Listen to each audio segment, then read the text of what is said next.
Well, a beluga whale and bottlenose dolphin have died at Marineland in Niagara Falls. Their deaths come 2 months after Kiska, Canada's last remaining captive killer whale, died at the park.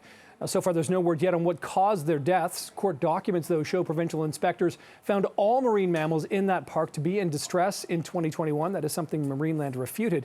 For more reaction, though, to today's news about the deaths of 2 more animals, Michelle Hammers with the World Animal Protection Wildlife Campaign joins us. Michelle, thank you for joining us this afternoon. What is your reaction to these latest deaths coming out of Marineland, a theme park you've had your eyes on for years now?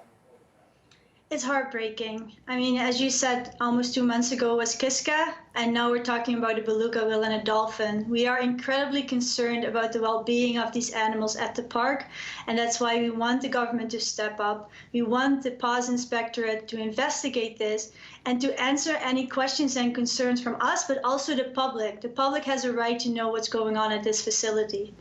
Michelle, which level of government is responsible, and what sort of reaction have you heard from them when you've put this to them? When it comes to animal welfare, it's the government of Ontario that is responsible for this. So there are provisions that lay out what kind of care needs to be provided.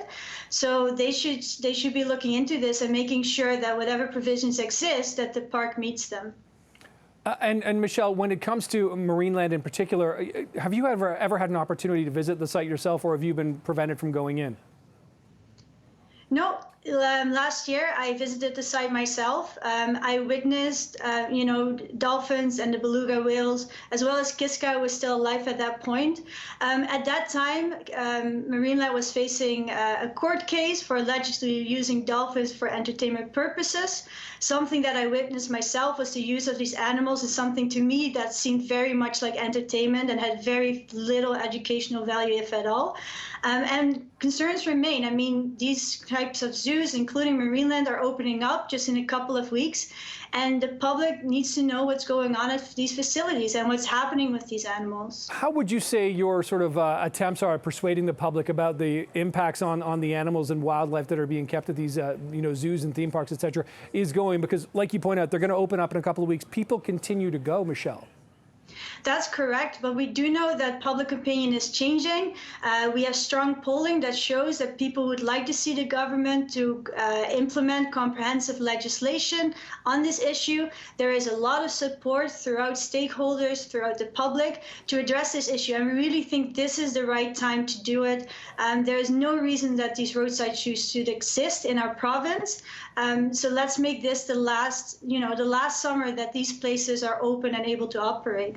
Michelle, Marineland, and I've covered these stories for years now, have said in the past that, animals die just because of old age. Is that potentially what's happening here? Potentially. I mean, I don't want to speculate. I do know that, dolphins can live up to 40 years, beluga whales too far, over 30 years. So it's, if you look purely at the age, there are definitely concerns there. But again, we can't speculate on what happened. And this is why it's important that the PAWS Inspectorate do the investigation and make sure that the investigation becomes public so that we can see what happened. Does this seem like a priority to the province, in your opinion?